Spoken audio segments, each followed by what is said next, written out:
de l'hypoglycémie. Donc, je t'ai parlé il y a quelques jours de c'est quoi une hypoglycémie? Est-ce que c'est juste une personne diabétique qui peut faire une hypoglycémie? Quelles sont les causes de l'hypoglycémie? On a parlé surtout des causes alimentaires. Et petite parenthèse, dans cette vidéo-là, j'avais oublié de te mentionner une cause alimentaire hyper importante qui est la consommation d'alcool. J'en ai parlé dans une autre vidéo sur ma page Facebook. Je te rappelle que l'alcool, si tu en bois seul, sans nourriture, et que tu es diabétique de type 2, tu es plus à risque aussi de faire une hypoglycémie sur 24 heures. Donc, je ferme la parenthèse. Pour cette partie 2-là de ma vidéo, je voulais te parler de comment on fait pour prévenir l'hypoglycémie ou comment on traite l'hypoglycémie lorsqu'elle se produit.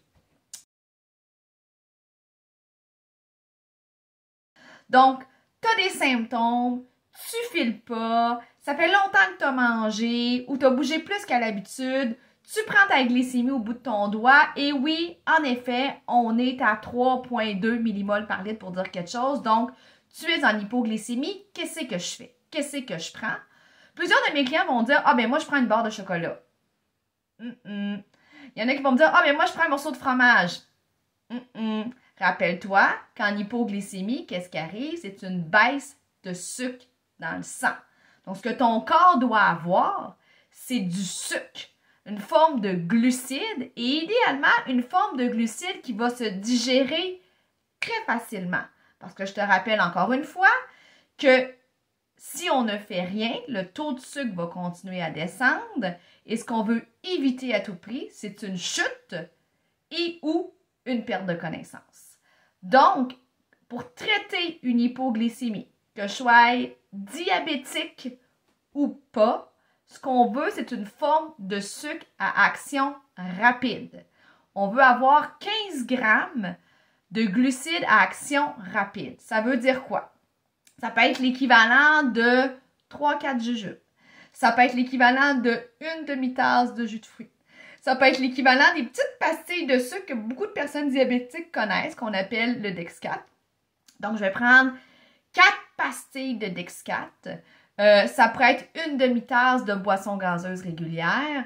Ça pourrait être une demi-tasse de compote de fruits aussi. Donc, vous voyez, c'est des choses qui sont liquides, qui sont très sucrées, qui vont être très faciles à digérer pour que les symptômes s'arrêtent rapidement.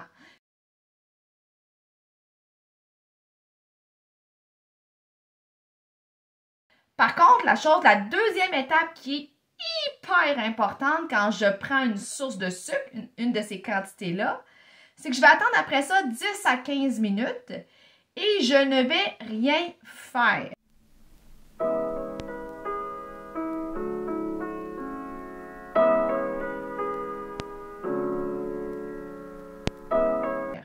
Ce qu'on voit souvent, c'est des gens qui font de l'hypoglycémie à l'effort. Donc, ils vont dire, bon, j'ai pris mon jus de sucre, mon petit jus de fruits, puis j'ai continué à faire du vélo. Non, parce que quand on bouge, notre taux de sucre recommence à re-shooter, puis c'est pas ça qu'on veut. Donc, on attend, on fait une pause de 10-15 minutes, on admire le paysage, on s'assoit quelque part de façon confortable, et 10 à 15 minutes plus tard, si on est diabétique, on va reprendre notre taux de sucre pour s'assurer qu'il est revenu dans les normales, c'est-à-dire entre 4 et 7 millimoles par litre.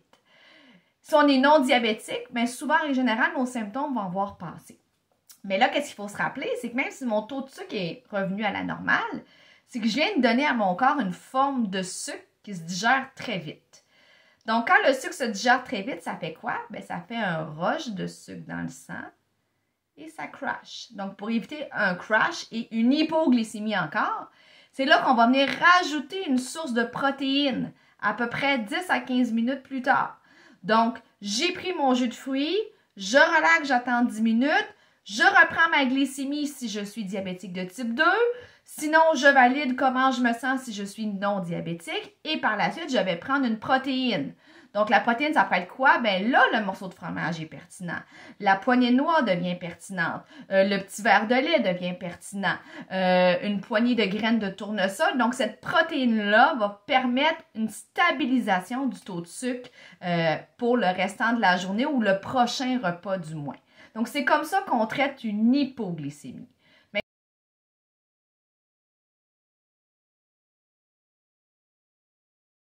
Donc, j'espère que ça vous a démêlé tout ça. Et au plaisir de se revoir dans une prochaine vidéo. Puis n'oubliez pas de dire j'aime, de commenter, de partager si ça peut aider d'autres personnes que vous connaissez qui vivent avec des hypoglycémies fréquentes. Au plaisir!